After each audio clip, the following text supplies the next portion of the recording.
મિત્રો કેટલો મોટો વડ છે, વિશાળ વડ છે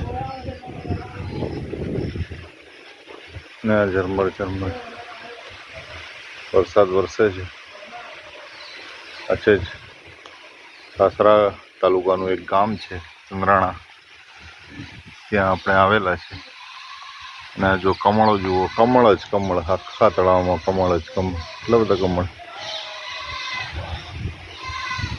કેટલા બધા કમળ છે, સંખ્યાત કમળ.